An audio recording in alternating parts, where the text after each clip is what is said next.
दोस्तों, आज हम बात करने वाले हैं एक ऐसे लड़के की कहानी की जिसने गरीबी से उठकर पूरा इलाका हिला दिया। उसका नाम था मालिक और उसूल सिर्फ एक, ताकत के दम पर राज करना। ये कहानी हमें उन एंग्री यंग मैन की याद दिलाती है जो न्याय की तलाश में खून खराबे से भी नहीं डरते थे। कहानी शुरू होती है 1990 में इलाहाबाद की गलियों से, जहां पुलिस की गाड़ियां एक बिल्डिंग को घेर लेती हैं। सबको लगता है पुलिस किसी बड़े ऑपरेशन में है, लेकिन असल में अंदर छुपा बैठा है वही जिसका नाम इलाके में दहशत का दूसरा नाम बन चुका था, मालिक।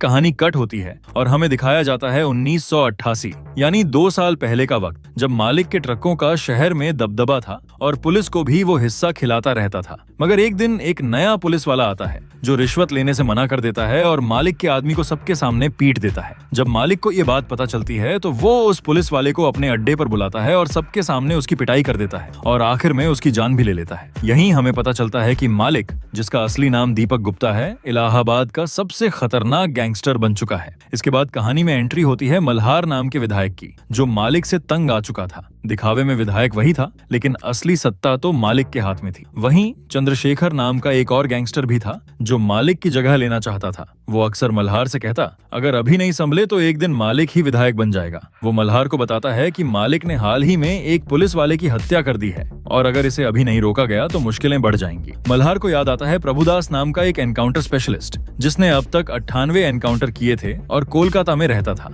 मल्हार उसे इलाहाबाद बुला लेता है ताकि वह मालिक का खात्मा कर सके। प्रभुदास शहर में आते ही मालिक के घर पहुंच जाते हैं, जहां मालिक की पत्नी शालिनी और परिवार के लोग होते हैं। प्रभुदास उन्हें साफ कहता है कि दीपक को संभाल लो, क्योंकि वह अब शहर में आ चुका है और अगर मालिक जरा भी उलझा तो उसे मार गिराएगा। जब मालिक को यह बात पता चलती है कि प्रभुदास उसके घर पहुंच गया था, तो वह गुस्से में उसके पोते को उठवा लेता है, लेकिन कुछ घंटों में ही बच्चे को उसके घर छोड़ भी देता है। असल में मालिक प्रभुदास से आमने सामने बात करना चाहता था। मालिक उससे कहता है, आज तक मेरी बीवी की आंखों में आंसू नहीं आए और ना ही कोई पुलिस वाला मेरे घर तक पहुंचा था। अगर खेल शुरू करना है तो याद रख, ये सिर्फ एक लड़ाई नहीं, महाभारत होगी। प्रभुदास कुछ नहीं बोलता, लेकिन अगले ही दिन मालिक के अड्डे पर छापा मार देता है। वहां गोलियों की बौछार होती है, दोनों तरफ से जबरदस्त मुकाबला होता है। प्रभुदास को अब समझ आ जाता है कि मालिक को हटाना आसान नहीं होगा। इसके बाद शहर में जब हालात और बिगड़ते हैं तो शंकर नाम का एक बड़ा नेता, जो अक्सर शहर के झगड़े सुलझाता था, मालिक से मिलने आता है। वह मालिक से कहता है कि वह अपने काम को संभाल ले, क्योंकि शहर में बवाल बढ़ रहा है। लेकिन मालिक अब किसी की सुनने वाला नहीं था, क्योंकि उसके पास अब ताकत और डर दोनों थे,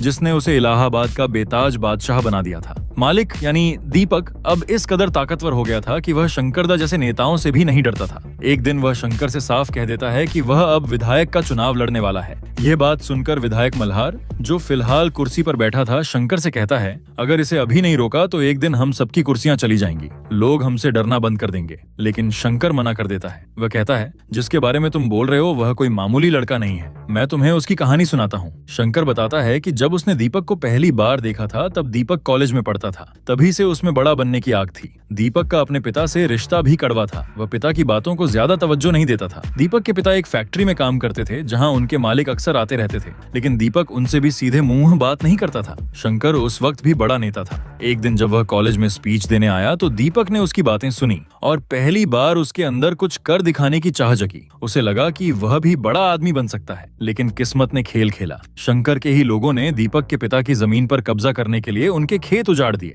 जब दीपक के पिता ने विरोध किया तो उनके ऊपर ट्रैक्टर चढ़ा दिया, जिससे वह बुरी तरह घायल हो गए। जब दीपक को यह बात पता चली तो उसका दिल टूट गया। वह गुस्से में शंकर के पास गया और बोला, मैंने आपकी बातें मानी, सोचा था आपकी तरह बनूंगा, लेकिन आपके ही लोगों ने मेरे पिता को कुचल दिया। इस पर शंकर ने ठंडे अंदाज में कहा, पिता तुम्हारे हैं, समस्या तुम्हारी है। अगर मैं तुम्हारी जगह होता तो किसी शंकर के पास नहीं आता, बल्कि खुद ही बदला लेता। यह सुनकर दीपक के अंदर आग लग गई। उसने फैसला किया कि अब वह अपने तरीके से इंसाफ लेगा। वह सीधे बाजार में उस आदमी के पास गया जिसने उसके पिता पर ट्रैक्टर चढ़ाया था। भीड़ के बीच दीपक ने उसकी जबरदस्त पिटाई कर दी। उसके साथ जो लोग थे, दीपक ने उन्हें भी नहीं छोड़ा। जब वह उसे मारने ही वाला था, उसने अपने दोस्त बदौना से कहा, अब वक्त आ गया है नाम कमाने का। फिर दीपक ने उस आदमी के गले में पटाखों की माला बांधी और उसे जान से मार दिया। उस दिन के बाद से दीपक का नाम मालिक पड़ गया। उसने एक गैंग खड़ी कर ली जिसके लोग उसके लिए जान तक देने को तैयार रहते थे। उसका सबसे वफादार दोस्त बना बदौना, जो हर अच्छे बुरे वक्त में दीपक के साथ खड़ा रहा। अब एक दिन चंद्रशेखर नाम का आदमी मालिक के खिलाफ चाल चलता है। वह शहर के व्यापारियों को भड़काता है कि जो लोहा मालिक 20,000 में बेचता है वही लोहा तुमसे महंगे में लेता है,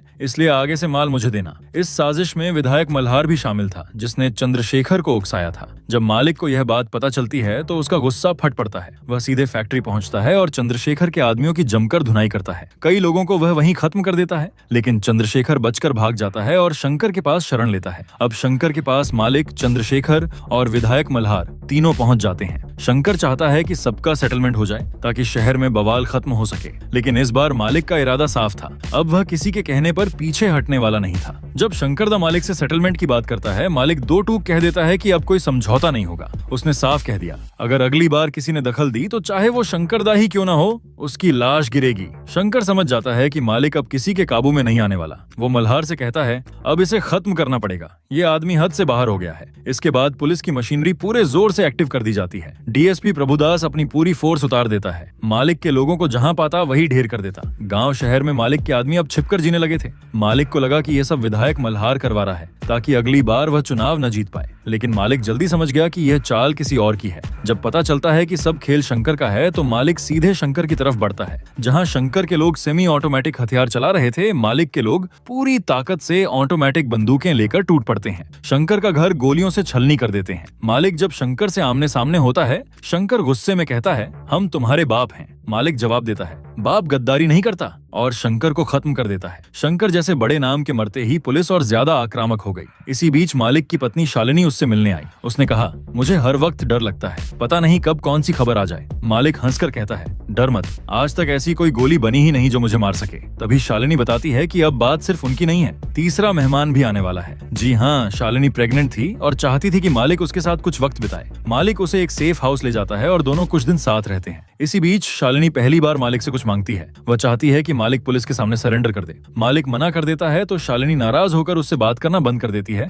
और अपने मायके जाने की तैयारी करने लगती है। अब मामला सिर्फ शालिनी का नहीं, उनके बच्चे का भी था। मालिक फैसला करता है कि वह सरेंडर करेगा ताकि उसका परिवार सुरक्षित रह सके। इधर शालिनी मायके के लिए निकल पड़ती है, उधर मालिक पुलिस स्टेशन की तरफ बढ़ता है। लेकिन तभी मालिक को खबर मिलती है कि जिन गुंडों ने शालिनी की कार को घेरा, उन्होंने सभी को मार डाला, शालिनी को भी। उसे बहुत दर्दनाक मौत दी गई थी। ये हमला बिहार के कुछ गुंडों ने किया था जिनको चंद्रशेखर ने पैसे देकर भेजा था। मालिक के लिए यह अब पर्सनल हो गया था। उसने कसम खाई कि अब वह किसी को नहीं छोड़ेगा। उसने चंद्रशेखर के आदमियों को एक एक कर पकड़कर दर्दनाक मौत दी। लेकिन असली गुनहगार तो विधायक मल्हार था, जिसने यह सब करवाया था। मल्हार को भी डर लगने लगा कि अगला नंबर उसका है। डर से कांपते हुए वह मालिक के पास पहुंचता है, माफी मांगता है और कहता है, मुझसे गलती हो गई, मेरा इससे कोई लेना देना नहीं था। अब मालिक के सामने सवाल यह था, क्या वह मल्हार को छोड़ेगा या उसकी कहानी यहीं खत्म कर देगा। गांव की गलियों में अचानक प्रभुदास के अंडर में पुलिस की एक भारी भरकम फोर्स उतर आती है। ऐसा माहौल बन जाता है जैसे गांव में युद्ध होने वाला हो।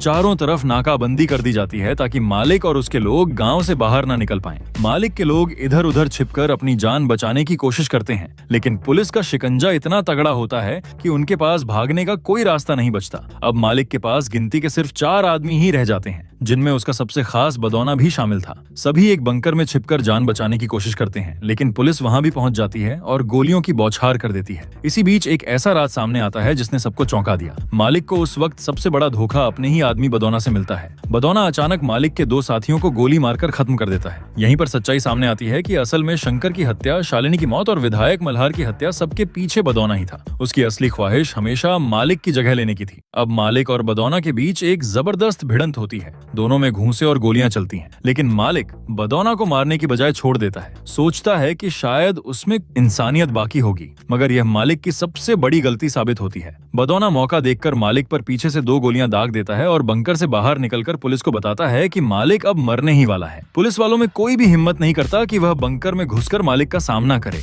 क्योंकि सबको मालिक का खौफ था। तब प्रभुदास बंकर के चारों ओर पेट्रोल डलवाकर आग लगवा देता है और वहाँ से लौट जाता है, यह सोचकर कि मालिक अब इस दुनिया में नहीं बचा। फिर कहानी 1 साल आगे बढ़ जाती है। अब बदौना विधायक की कुर्सी पर बैठ चुका था। उसी दिन प्रभुदास का रिटायरमेंट भी होता है और वह वापस कोलकाता लौटने की तैयारी करता है। हर कोई यही मान चुका था कि मालिक अब इस दुनिया में नहीं है, उसकी कहानी खत्म हो चुकी है। लेकिन जैसे ही कोलकाता में दुर्गा पूजा का माहौल दिखाया जाता है, वहाँ भीड़ में हमें एक शख्स नजर आता है जो और कोई नहीं बल्कि मालिक ही होता है। वो जिंदा था, मतलब उस धमाके से बच चुका था, अपनी आंखों में वही बदले की आग लिए। मालिक की कहानी खत्म नहीं हुई, बल्कि अब उसका असली खेल शुरू होने वाला है, जो कि अब इस फिल्म के सेकंड पार्ट में देखेंगे। तो दोस्तों, यही थी फिल्म मालिक की पूरी कहानी। अगर वीडियो अच्छा लगा हो तो अभी एक लाइक ठोक दीजिए। आपका फेवरेट सीन कौन सा था, कमेंट में जरूर बताइए। ऐसी ही डार्क और क्राइम से भरी कहानियों की सच्ची और सिनेमैटिक एक्सप्लेनेशन पाने के लिए चैनल को सब्सक्राइब कर लीजिए।